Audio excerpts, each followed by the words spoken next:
Witajcie moi drodzy widzowie, kolejny ranking z Total War Warhammer 3. Tym razem ocenimy 12 modów na zasadzie omówienia i oczywiście oceny.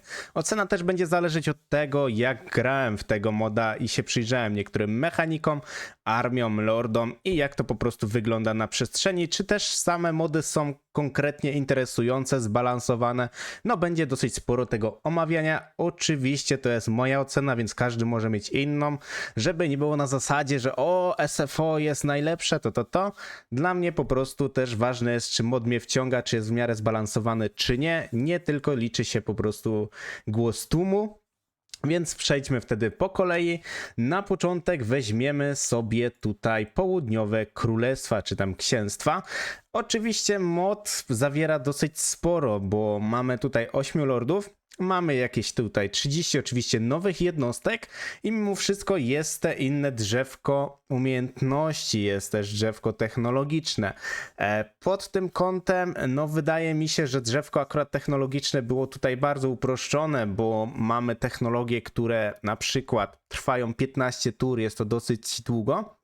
I przy okazji powiedzmy, że tych bonusów takich dużych nie otrzymujemy. Też z grywalności tych niektórych legendarnych lordów, no można by się tu wiele przyczepić, bo jak dla mnie na 8 tych legendarnych lordów sądzę, że 2 jest faktycznie tak w miarę grywalnych, a reszta tych lordów to tak delikatnie mówiąc niestety zapchaj dziurę z tego względu, że otrzymujemy bohaterów, lordów, jednostki w ogóle nieprzystosowane do tego klimatu, gdzie powinniśmy mieć.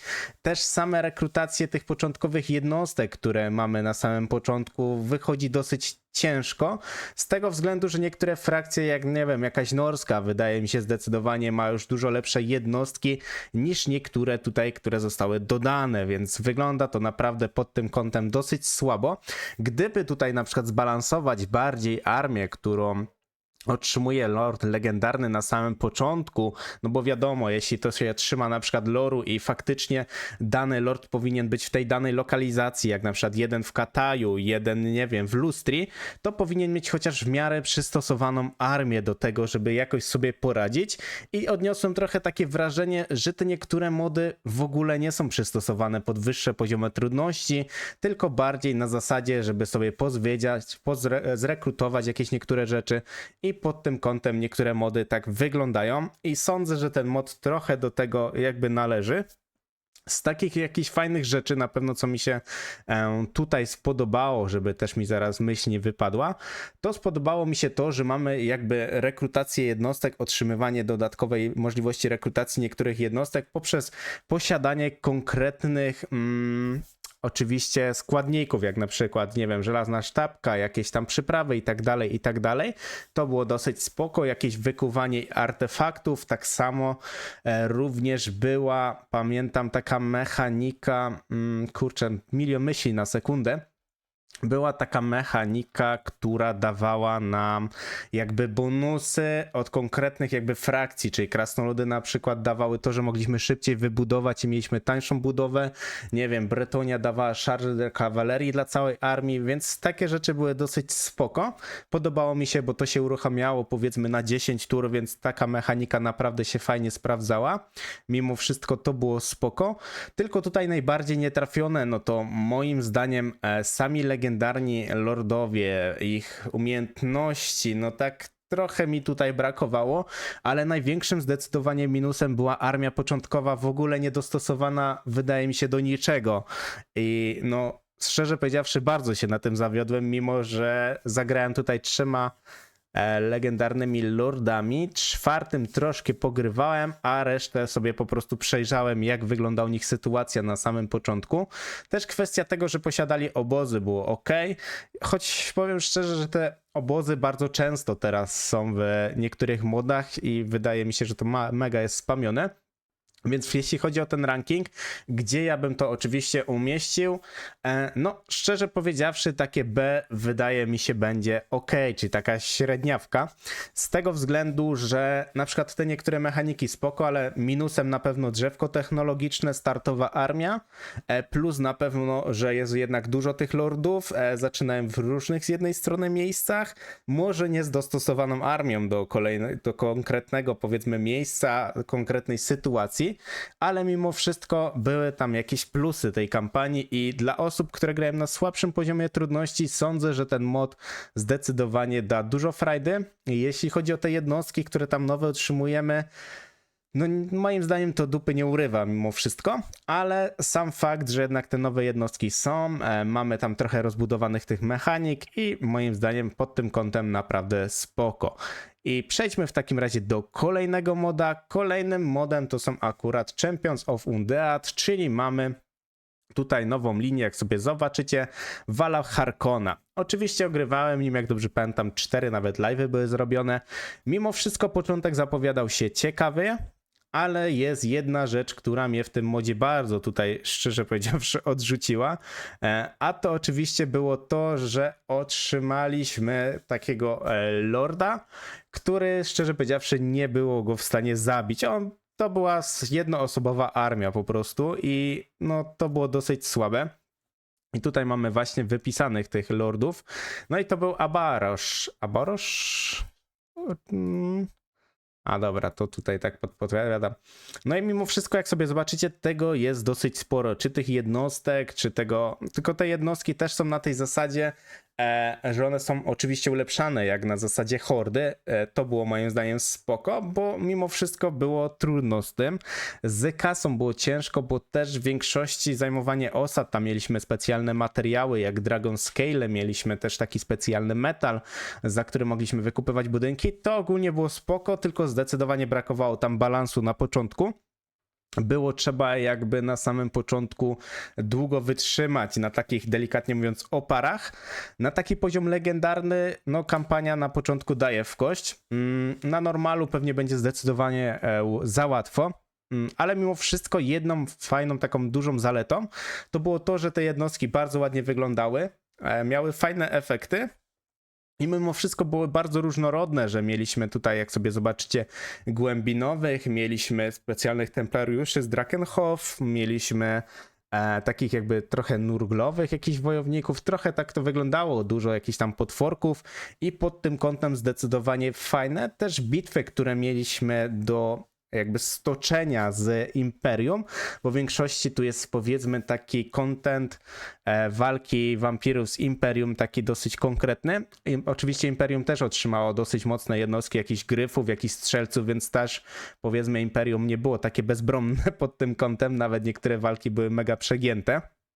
I było trzeba się wykazać dużym refleksem i też wiedzą odnośnie statystyk, jak to się faktycznie przelicza. Więc pod tym kątem zdecydowanie duży plus. Szczerze powiedziawszy, mnie jedynie co odrzuciło, to odrzuciło mnie to, że ten lord jednak był taki niezwyciężony. Mimo wszystko można to powiedzmy delikatnie przecierpieć z tego względu, że dobra, to jest tylko jeden lord, tak? Mimo wszystko zawsze on wygra, ale mimo wszystko to jest nadal jeden lord i może na przykład na 50, choć ja jakoś do 50 tury, jak dobrze pamiętam, dobiłem, mimo wszystko jakby była taka mega potężna armia, może jakimś cudem by zginął, choć jakbyśmy dobrze ogarnęli, to mała naprawdę szansa, żeby nim zginąć, ale mimo wszystko bardzo mi się ten mod podobał, ma naprawdę taki ciekawy lore. I wszystkie te mechaniki, które tam gdzieś się znajdowały, były spoko, tylko były niewyważone. I tu wydaje mi się, że najwięcej czego właśnie brakowało, to wyważenia tych lordów. Może to była też kwestia tego, że chcieli oddać te jakby jak prawdziwie w lore, że byli mocni wampiry. I faktycznie wampiry wydaje mi się, że były bardzo mocne pod tym kątem, jak właśnie Aborasz, Anarch Forkań, z tym akurat nim nie zdążyłem powalczyć, ale go kojarzę z książek. Więc mimo wszystko mi się modzik podobał, oferuje dosyć sporo tych jednostek, wszystkiego i był ciekawy. No tu zdecydowanie ciekawość jak dla mnie naprawdę przemówiła, tylko najgorszy problem było właśnie z tym początkowym surowcem tego Dragon Scale'a i tak samo tym metalem.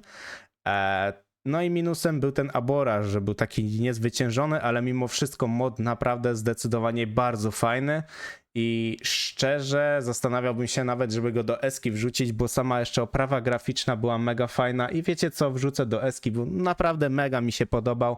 Ja jestem dosyć wybredną osobą, bo ja się strasznie przyczepiam do niektórych rzeczy i to możecie zauważyć oczywiście, jak mnie dłużej już znacie, oglądaliście moje live'y, to wiecie, że niestety do niektórych rzeczy mega się przyczepiam i pod tym kątem no mod mi się naprawdę podobał. Nawet miałem ochotę nim dłużej grać, tylko znudziło mnie trochę walka tym Aboraszem, że on był taki potężny, choć już mój ten legendarny Lord Valar Harkon też był już bardzo mocny i to trochę bolało. Mimo wszystko dało się, powiedzmy, odnieść jakieś tam straty, ale mimo wszystko no troszkę to znudziło, choć nie mówię, że jeszcze do tego nie wrócę, bo naprawdę modzik mi się podobał i chciałbym zobaczyć, jak tam Anarch i ta reszta wychodzi, więc jeszcze kwestia, że może w to zagramy. Przejdźmy w takim razie do kolejnego moda, o którym pewnie będzie mega hejt na mnie, ale no tak jak mówię, ja nie podążam za tłumem, ja sobie sprawdzam po swojemu, niektóre rzeczy mi leżą, niektóre mi rzeczy nie leżą, więc przejdźmy w takim razie do SFO Grimhammer. No i teraz tak, oczywiście w niego nie grałem z 50-100 godzin, to od razu mówię na samym początku. Mod jest mega popularny i większość osób uwielbia go, niektórzy w ogóle nie, powiedzmy, nie wyobrażają sobie, żeby w tego moda nie zagrać albo po prostu bez niego w ogóle grać. Wszystkiego jest tutaj naprawdę sporo. Nowe mechaniki, rebalans, to. Tylko kwestia tego, tu się w większości twórcy też wypowiadali, że trzymają się mega loru. Dobra, jestem w stanie to zrozumieć. Tylko jedna rzecz, która najbardziej mnie tu osobiście znienawidziłem trochę tego moda, z tego względu, że mod strasznie wzmacniał niektóre frakcje, które już były bardzo mocne i wtedy słowo rebalans w ogóle mi to nie leży i nie rozumiem tego. Potem no, gdzieś mi ktoś mówił, że oni się trzymają loru. No dobra, kwestia tego, o czym chcę tutaj powiedzieć. Kwestia tego, że nie podoba mi się tutaj mechanika w ogóle obozów, nie podoba mi się balans magii, bo w ogóle nie jest zbalansowany, a jest niestety ustawiony w drugą stronę, że wygląda to bardzo tragicznie. Magia oczywiście w Total War Warhammer 3 jest straszna pod tym kątem, że robi naprawdę ogromne straty, tym bardziej jak gracie przeciwko na komputera, no to faktycznie no, magią można wszystko ugrać. Tutaj moim zdaniem dalej to samo czuć, bardzo mocno czuć tą magię. Obozy mi, tak jak mówię, mi się nie podobają i też nie podoba mi się to, że dużo frakcji zostało tu strasznie olanych. I to mi się chyba najbardziej nie podoba, bo tą magię mogę zdzierżyć, obozy mogę zdzierżyć, choć obozy są naprawdę na poziomie legendarnym, to jest dramat. Wiem, że oczywiście SFO można sobie delikatnie tam poustawiać i może faktycznie po jakichś tam godzinach ustawiania tego jest delikatnie lepiej, ale mimo wszystko ja też nie rozumiem trochę, czemu mamy sobie sami ustawiać konkretnie moda. Raczej jak dla mnie mod po prostu ma mieć takie rzeczy i nie inne i tu zdecydowanie mi się to nie podobało. Nie mówię, że mod jest zły, bo mod jest naprawdę lubiany przez większość i naprawdę ma dużo tych rzeczy po prostu on oferuje, ale dla mnie oczywiście ten mod no nie podchodzi i ja osobiście wrzucę go do B. Wydaje mi się, że do B ok. Faktycznie są tutaj rzeczy, które mają duży plus, jak na przykład limity nałożone na niektóre jednostki, to jest zdecydowanie duży plus. Mamy też nowe jednostki, mamy faktycznie troszkę pozmieniane. Też nie za bardzo, choć to akurat dla niektórych jest plus i minus. Dla mnie osobiście to jest minus, że jednostki mają bardzo mocno podbite życie. I na przykład sięgają około 18-15 tysięcy życia. Ja tutaj nie mówię akurat o zombie, tylko o standardowych jednostkach.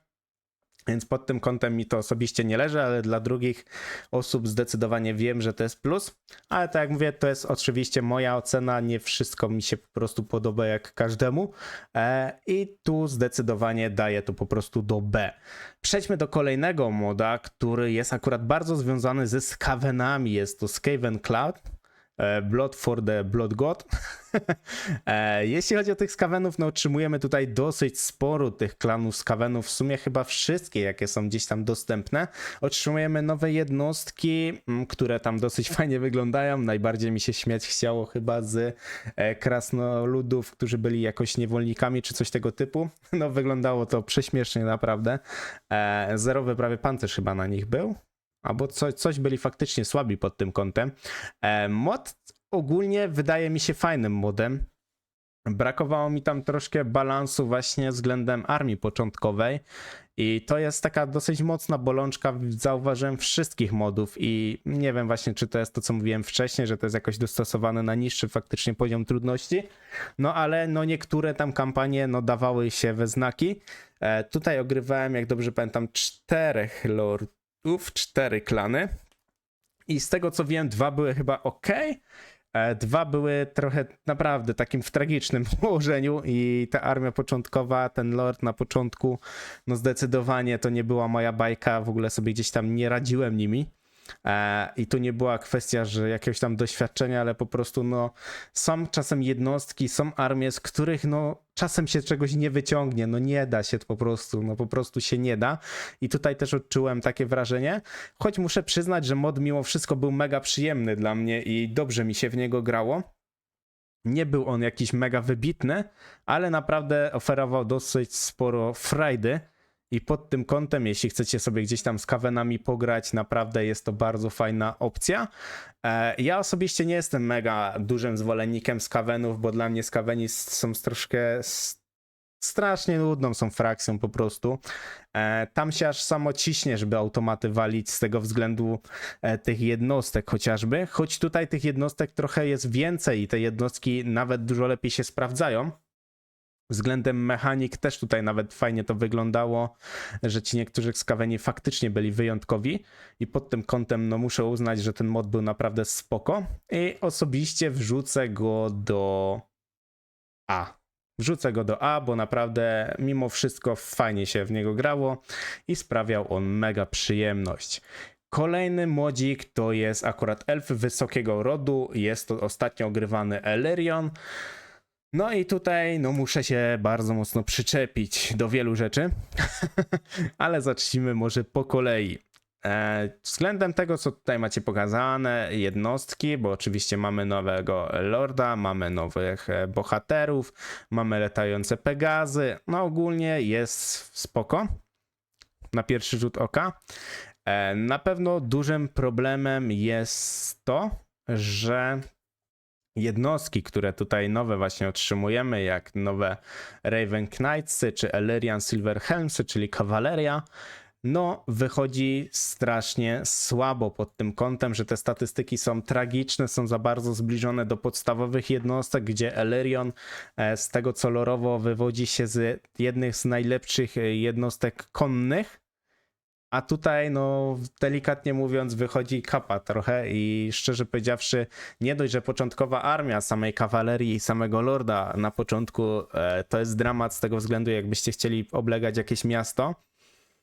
Tym bardziej, że walczymy z mrocznymi elfami na samym początku. Znaczy, no teoretycznie nie musimy z nimi walczyć, bo nie mamy początkowej wojny z nimi, no ale powiedzmy, że tak powinno być. No tak powinno być, bo zaczynamy koło Arielki, więc no tam niestety no mroczne elfy te pomarańczowe zdecydowanie jest z nimi wojna jak dla mnie. Możemy się wiadomo wybrać trochę gdzieś indziej, ale sam ten początek jest dramatyczny. W późniejszym czasie można się tam troszkę bardziej rozwinąć pod tym kątem. Ale te jednostki, zawiodłem się nimi, choć szczerze powiedziawszy najbardziej to się zawiodłem samym lordem, który jest całkowicie bezużyteczny. Z względem wzmocnienia jednostek to też w ogóle leży żadnych umiejętności, no po prostu jak dla mnie to totalne dno było, jeśli chodzi o tego lorda. I szczerze powiedziawszy nie rozumiem tego, naprawdę tego nie rozumiem. Z tego względu, że tam powinny mega mocne wzmocnienia chociażby do tej kawalerii wlecieć, a tam takie delikatne te wzmocnienia, że no słabo to mega wychodziło. I nawet szczerze muszę się przyznać, że nie dobiłem do tych Pegazów z tego względu, że no niestety aż mi się odechciało, no załamałem się po prostu tym lordem po bitwie z Walkią, no wyglądało to po prostu tragicznie, no zerowe, jeszcze zbugowany jak z tego co zauważyłem hitbox samego lorda, więc naprawdę dramat pod tym kątem. Przejdźmy w takim razie dalej, no Elerion moim zdaniem no najgorszy mod, którego oczywiście ogrywałem, więc no tutaj no muszę naprawdę powiedzieć, że naprawdę dramat. Przejdźmy do teraz modów, jak sobie tutaj zauważycie, Owna. Są to mody, powiem szczerze, tak dosyć skonstruowane pod względem kampanii i moim zdaniem spoko, ale zacznijmy najpierw po kolei. Pierwsze, co tutaj mamy, jest oczywiście Arabia. No, Arabia była ogrywana na live'ie 12-godzinnym. Było można sobie zauważyć wiele ciekawych rzeczy, jeśli chodzi akurat o Arabię. Niektóre momenty były dosyć krytyczne, jak początek kampanii, co najbardziej mi się zapamiętało, że początek Khalidem, jak on tutaj się nazywał? Dobra, Jafarem. Początek Jafarem był tak zabawny, że musieliście się bronić w mieście, wypowiedzieć wojnę Repansé, żeby w ogóle przeżyć, bo tak walka z nią no, na poziomie legendarnym, czy tam wydaje mi się trudnym, zdecydowanie w ogóle nie ma szans na wygranie tego. Ewentualnie trzeba by się naprawdę napocić i nakombinować, żeby to wygrać. Więc tutaj pod tym kątem no było trochę takiej załamki. Dżiny, które gdzieś tam otrzymujemy jako jednostki, też bez większego szału. Słonie też oczywiście otrzymujemy, bo tutaj otrzymujemy dosyć sporo tych jednostek, można przyznać. Otrzymujemy możliwość wykuwania też itemów, bardzo podobna właśnie mechanika co w tych południowych królestwach. Więc tak to mniej więcej wyglądało. Względem samych jednostek i samej mechaniki, no jednostki zdecydowanie mi nie przypasiły, statystyki też mi w ogóle nie przypasiły tych jednostek. Bardzo takie ubogie te statystyki tych jednostek z tego, co tak skojarzyłem. Mimo wszystko, no te jednostki jak dla mnie się zdecydowanie nie sprawdziły w walce, nawet było dosyć śmieszne pod tym kątem, że wampiry nawet stanowiły faktycznie jakieś zagrożenie, czy to królowie grobowców, co dla mnie osobiście no nigdy się za specjalnie nie zdarzyło, żeby jakąkolwiek frakcją, nawet jakąś bardzo słabą frakcją, no te frakcje stanowiły jakiekolwiek dla mnie zagrożenie. No tutaj zdecydowanie to czułem. W późniejszym etapie, jak odblokujemy łuczników, którzy mają strzały, jak dobrze pamiętam, w ruchu i faktycznie się lepiej sprawdzają, to pod tym kątem trochę ta kampania się tam wygładziła, ale bardziej to wyglądało na zasadzie mega mocnego spamu armii, słabej jakości armii, po prostu ilościówka, tak jakbyście grali królami grobowców i lecieli na straży grobowej albo na czymś tego desen. No to tak się osobiście czułem, grając Arabią. Sam Lord tam potem trochę nadganiał, bo szczerze powiedziawszy trzeba przyznać, że Lord tam najwięcej robił. Lord faktycznie miał jakieś tam przeznaczenie, więc tu nie można powiedzieć, że Lord był słaby i faktycznie coś dawał. Więc pod tym kątem można to uznać na plus. Osobiście zrzuciłbym Arabię raczej do B, bo dla osób, które chcą sobie powiedzmy bardziej podbić świat, czy tam nawet spróbować podbić świat tą frakcją, no to wychodzi bardzo ciężko, jest to prawie niemożliwe. No chyba, że będziecie z 200-300 godzin grać, no to wtedy jest to faktycznie większa możliwość. Albo gracie po prostu na najłatwiejszym. No tutaj zdecydowanie plus za mechaniki, plus za lordów, ale minus za jednostki, armia początkowa. No tu strasznie to leżało. Choć jak pamiętam, drzewko technologiczne też mi coś tam nie pasowało, że te bonusy były jakoś strasznie ze sobą pomieszane i się w ogóle nie trzymało jedno drugiego. Więc dlatego no, postanowiłem dać to do B. Przejdźmy w takim razie do Albionu, kolejnych jakby od tych mniej więcej samych twórców. Albion osobiście przyjemne wrażenie. Może lokalizacja, tą, którą akurat wybrałem, bo tam mieliśmy, jak dobrze pamiętam, 2 lordów do wyboru.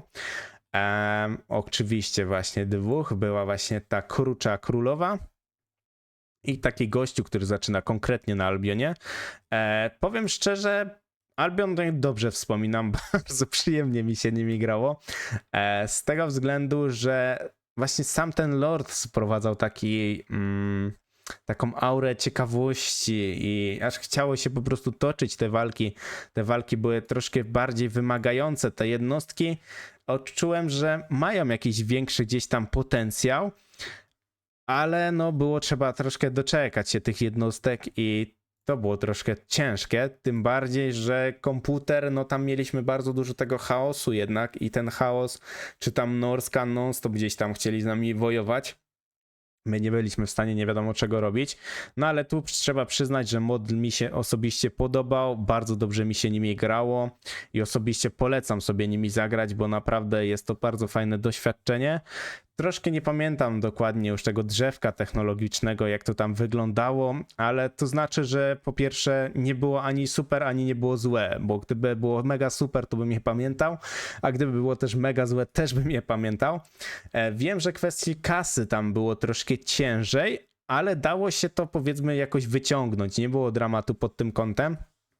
Początkowe walki były trochę bardziej wymagające, ale mimo wszystko gdzieś tam kampania mi się podobała. Nie wiem na zasadzie jakby się tam Albionem zagrało tym głównym gościem, z tego względu, że on tam miał unikatowy budynek mega mocny do kasy, więc tam pewnie mega lepiej by to wychodziło. I też miałby łatwiejszych jednak wrogów, bo on by mógł bardziej być skupiony na samej norskiej, na przykład na Wulfriku i tam kampania sama by się po prostu potoczyła. Ja osobiście wrzucę tego moda do Eski, bo mi się osobiście mega podobał. Jednostki, mechaniki były, wydaje mi się, w miarę git, bo nie kojarzę, żeby jakoś mega na niego narzekać. Wiadomo, jednostki tam nie było takich najwyższych lotów, ale sądzę, że sprawdzały się względem powiedzmy przeznaczenia mimo wszystko, więc zdecydowanie polecam fajny, mniejszy modzik. Ja osobiście właśnie poszukuję takich mniejszych, fajnych modów z tego względu, żeby też nie wnosić tak dużo, jak na przykład SFO, czy tam na przykład Radious, z tego względu, że one bardzo dużo dodają tych jednostek, bardzo dużo jest tam wmieszane, a ja bardziej wolę tak na delikatnie, bo wtedy można bardziej też to odczuć. Można też to bardziej porównać na przykład z tymi standardowymi frakcjami, które są oczywiście w podstawce, więc to dla mnie jest też powiedzmy taki duży bonusik. Przejdźmy w takim razie do Fimirów. Akurat Fimirów odcinków nie zobaczycie, bo tam była seria tylko dla wspierających.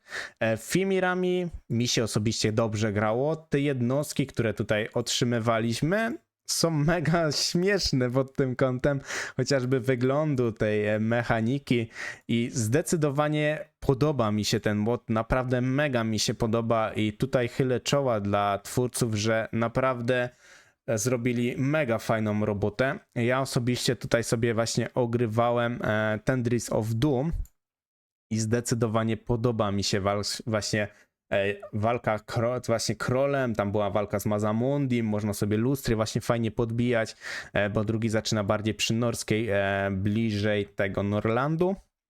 Więc naprawdę mega mi się fajnie podobały. Te jednostki mają naprawdę takie odzorowanie i mają taką spójność te wszystkie jednostki, więc mega mi się to tam podobało. Jeśli chodzi o nawet pobocznych takich lordów, też fajne te mechaniki względem tego, że wyważenie względem danych jednostek, że mamy też utrzymanie dla danych jednostek, bonusy dla danych jednostek i te bonusy były tam moim zdaniem dobrze wyważone.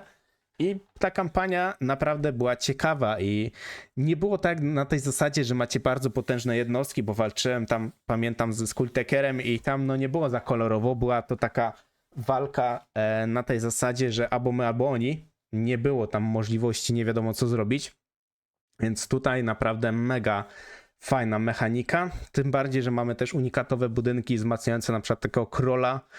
Wychodzi to naprawdę spoko i tu muszę tego moda wrzucić do Eski, tu nie ma opcji, żebym go wrzucił niżej. Osobiście jeszcze dla wspierających będę go ogrywał, bo naprawdę mega mi się ten mod spodobał i nie ma opcji, żeby go nie ogrywać. Więc tak tutaj to wygląda, moi drodzy. Przejdźmy do kolejnego moda. A tym modem oczywiście jest Grundebrangers. Nie wiem, czy to dobrze wymieniłem. Dzisiaj to oczywiście jeszcze sobie ogrywałem. Powiem szczerze, że podoba mi się ta mechanika. Z tego względu, że po pierwsze to jest tak jakby taki, w sumie dobrze jeden widz powiedział, to jest taki najemny wojownik Imperium.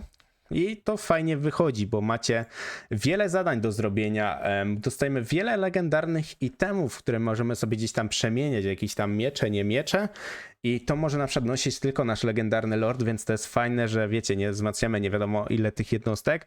Mamy dostęp do wielu jednostek unikatowych, regimentów i mamy też dostęp do jednostek na przykład takich sojuszniczych, czy to od Krasnali, czy to od Imperium, czy to od elfów, naprawdę jest tego dosyć sporo.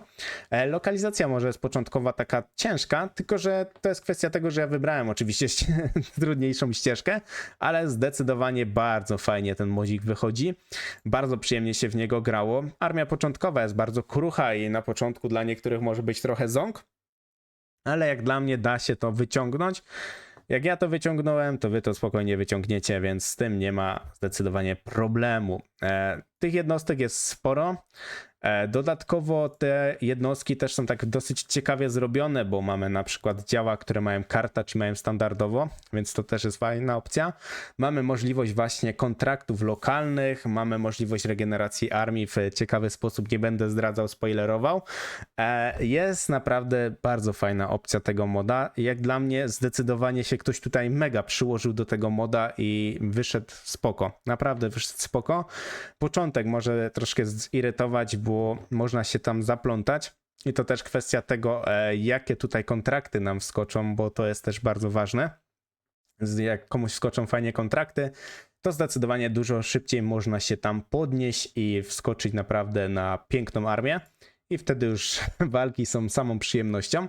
Osobiście wrzucę tego moda do Eski, bo mega mi się podobał i tu naprawdę nie mam do niego zastrzeżeń. Kolejnym modem to jest Radious. Radiousa sporo ogrywałem różnymi frakcjami, więc mam tam wiele gdzieś tam odniesień.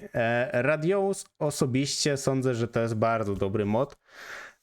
Dla mnie osobiście jest bardziej ciekawszym i bardziej zbalansowanym modem niż chociażby SFO Grimhammer. A oczywiście to jest tylko moja opinia, więc wiadomo, pamiętajcie. Więc dla mnie zdecydowanie lepiej to tam wychodzi. Więcej frakcji dostaje o wiele więcej. Jest trochę więcej tego przesytu i można odnieść takie wrażenie, jak sobie tutaj pooglądacie, że te jednostki w większości to jest tam kopiuj wklej. Troszkę tak jest. Troszkę tak jest, nie będę mówić, że tak nie jest, po prostu tak czasem jest.